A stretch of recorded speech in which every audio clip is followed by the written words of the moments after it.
Good morning mga ka-soundcheck. Meron na naman tayong susubukan na mixer, ang MX-04BP. Ayan. Meron siyang 16 DSP or 16 processor. Andito yung mga effects niya, oh. Ayan, oh, may room reverb, mga reverb, karaoke. Ayan, marami yan. At meron din tayong 6 channel dito eh. Pero ang susubukan lang natin yung 4 channel lang kasi same mechanics lang din naman yan. At i-unbox na natin. Ang laman niya lang is yung mixer lang talaga tsaka isang adapter na 12 volts. Wala pa tayong tagawak ng camera eh. Kaya tayo lang muna magkakamera sa sarili natin. Siguro pag nagka-budget. So, natanggal na natin sa box. At eto na yung itsura niya. So, magse-setup na tayo ng mixer natin. So, mga boss, eto. Tutorial step by step lang tayo ha. Naglagay lang ako dito kasi meron na akong 12 volts na luma.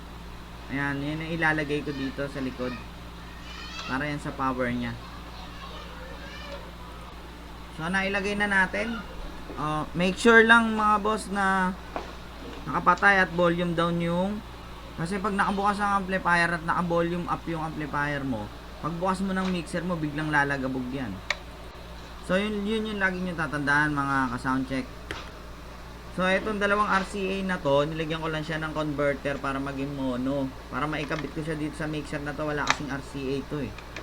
Pero kung may XLR kayo, pwede naman dyan dito sa may dalawang to. Ito talaga yung main output nya.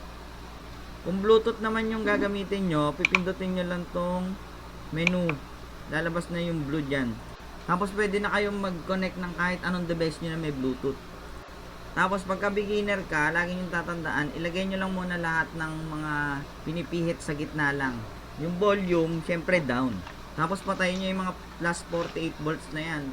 Usually pag nagpapatugtog ako, hindi ko ginagamit yung Bluetooth nito eh. Ang ginagamit ko itong dalawa. Para magamit ko yung effects nung dalawang channel na to. Ang ginagamit ko kasi dito itong TV na to eh. Kinabitan ko yung audio out niya ng jack. Tapos nilagyan ko naman ng mono para maikabit ko dito sa may channel port and 3. Pero pwede naman kayo mag-Bluetooth. Nasa sa inyo yun kung gusto niyo naman ng Bluetooth. Wala namang problema doon. Ang gusto ko lang kasi, yung ginagamit ko yung channel kasi may effects yun eh. Ito, lagi ko sinasabi sa mga beginner, yung slider, lagi nyo ibababa yan. So, itong dalawang channel na to, magagamit na natin to sa volume tsaka sa timpla. Ito ngayon yung magiging volume natin, left and right. Tapos yung mga knob natin, lagay lang natin sa gitna.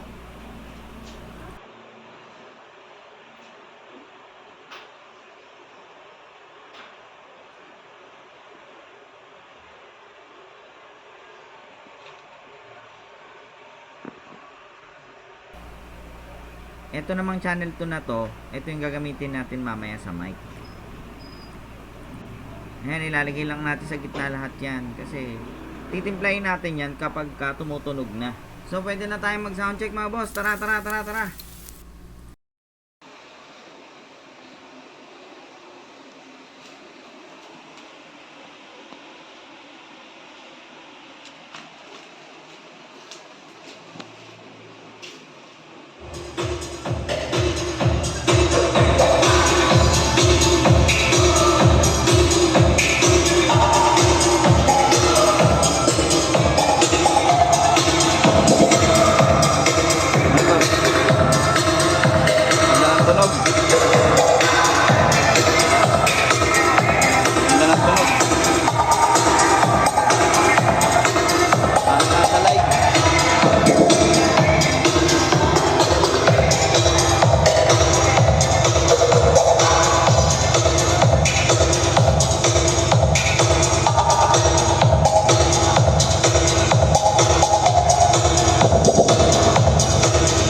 dahil ginamit ko tong dalawang channel na to, yung mid, high, low, natitimpla ko dito, saka yung FX. Ito yung FX knob niya. Ayan, dyan yung titimplahin kung okay na ba yung FX. Ito naman yung knob niya sa DSP mga boss. Ayan, 16 DSP yan. Mamimili ka dyan kung anong number yung gusto mong FX. Ang pagpili nito, pipigitin nyo lang siya. Dahan-dahan lang. For example, ang pipiliin nyo is number 7. Karaoke 3. Ayan, pang-video ka eh. Kunwari, mag-video tayo. Pipindutin nyo lang yung knob. Pag napindot nyo na yun, okay na yun. Gumagana na yung effects nun. Ayan mga boss, testingin natin yung mic. Tingnan natin yung karaoke nila. Maganda ang effects nito eh. Ayan, nagtusok ako ng isang mic dito. Sa sound check natin.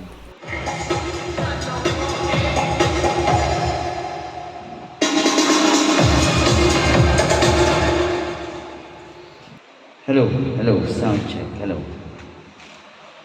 Hello, hello, hello. Hello. Hello, hello. Hello, sound check, check.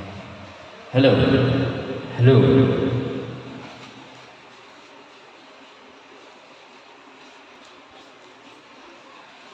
hello, hello, hello, hello, hello, hello, hello, hello, sound check, hello, hello.